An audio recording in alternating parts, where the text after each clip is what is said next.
The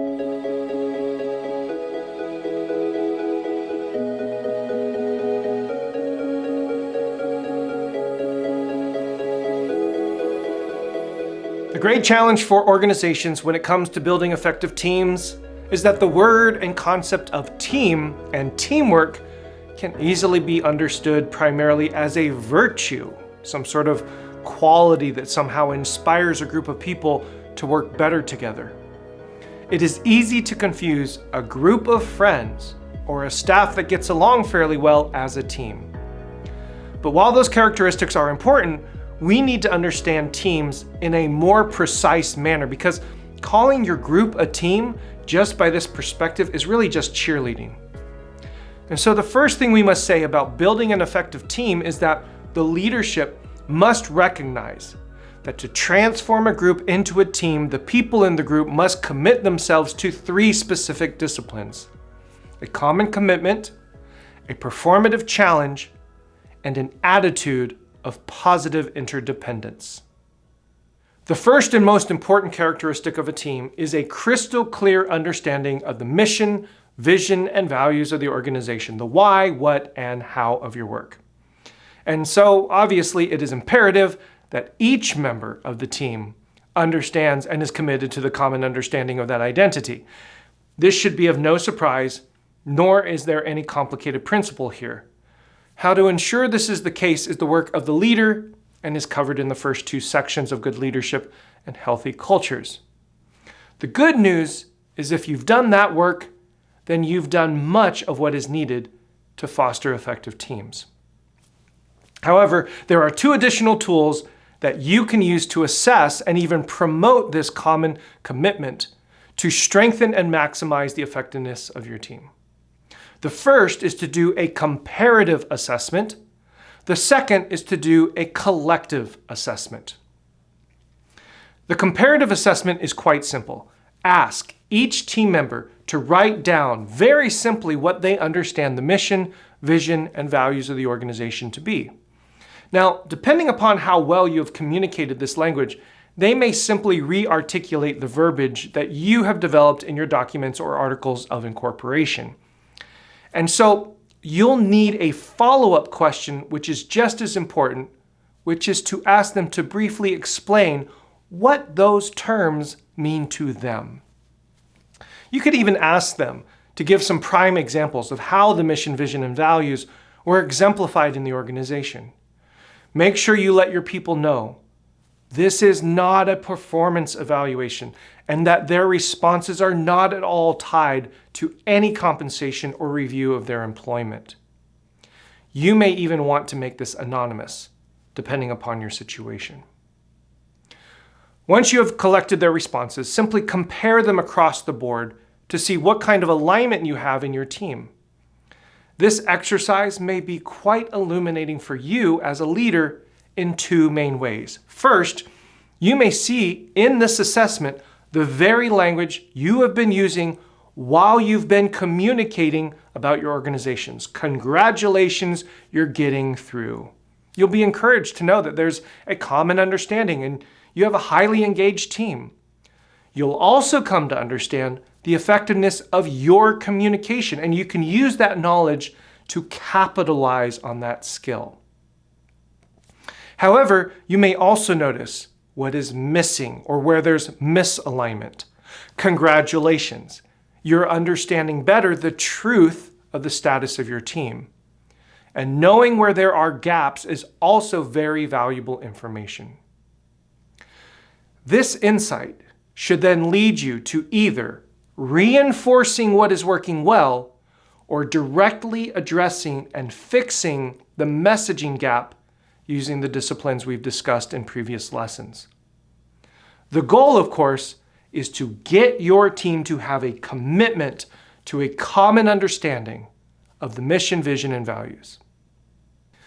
The collective assessment is a group exercise where team members share with one another together as a team what they understand to be the mission, vision, and values of the organization. Through this exercise, they can elaborate on their perspectives, share examples, and even encourage one another. The group process is valuable because it allows the team members to hear from others the nuances and perspectives of meanings that exist in the terms that are used. This will not only enlighten, but sharpen each team member's views on the mission, vision, and values.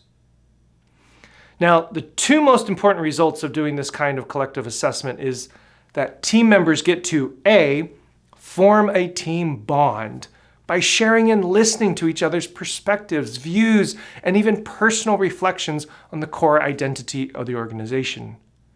And B, team members get to contribute to the collective understanding of the organization's identity and core commitment. I cannot overstate how valuable and important this can be, and how it could change the dynamics of your team.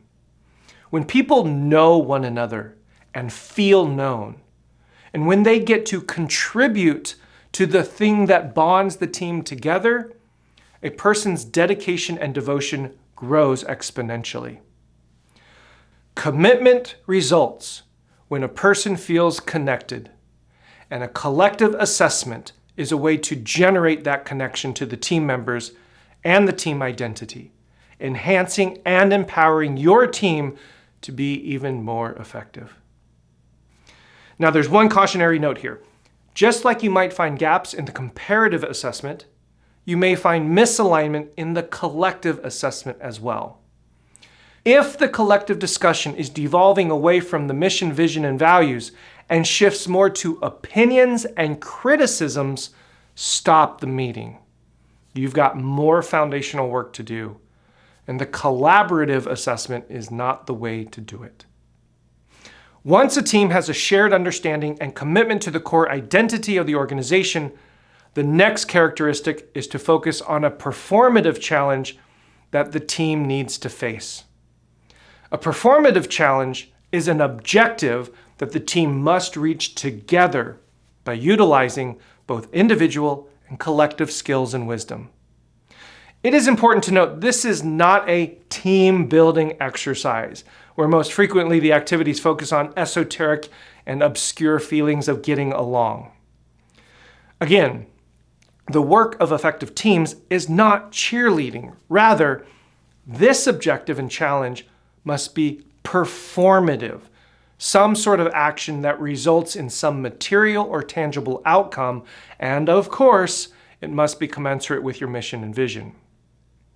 One key word to consider here is the word focus, the ability for the performative challenge to channel the energies and activities of the team. A lack of focus, or worse yet, a variety of focuses where people say they're on board with an objective but are actually working on something else, is detrimental to the objective and destructive to the team. Now, in addition to being performative, the objective must also be a challenge, something that goes beyond what any one individual can do, and even beyond what the group can do unless they pool their resources together. The challenge must be a difficulty or a problem that the team must overcome or solve together. The reason for this is because part of what makes a team cohesive is a mutual respect of each other's capabilities, and a challenge that focuses team members' energies toward accomplishing something difficult together creates amazing cohesion. Once you have a common commitment and a performative challenge, you need to foster a positive interdependence, the sense that each member is mutually responsible to and for each other. This is the kind of team where no one shines without illuminating each other. This is the kind of team characterized by a collective confidence in one another's abilities and capabilities. A trait of positive interdependence is reciprocity. The idea that team members exemplify a willingness to give and receive both cooperation and responsibility. You might call this a mutuality between team members, and in simple terms, it is fundamentally the idea that we need each other in this work. The interesting thing about reciprocity is that it is both a discipline and a result, and can therefore grow in its power and effectiveness the more you practice this discipline. Remember how trust is the outcome of both character and competence in our previous lesson? Well, the truth is that trust is also something that you give to someone else when you're a part of a team. When you, as a leader, trust another person with a particular responsibility, the attentiveness of that person increases. The care they have for their work becomes more focused, and therefore the quality of their work goes up. That result is a product of our psychologies, where we seek to live up to the expectations of others, especially those in authority. And what happens in return? Your people begin to trust you even more. And they begin to extend that same trust to their team members. This is the power of reciprocity in building a positive interdependence. Again, the giving and receiving of both cooperation and responsibility. This kind of team fosters trust, humility, and high levels of commitment. Commit to a common understanding of the mission, vision, and values. Tackle performative challenges with focus, and foster positive interdependence through reciprocity. Where all this happens is in your meetings. And so to have effective teams, you must have effective meetings.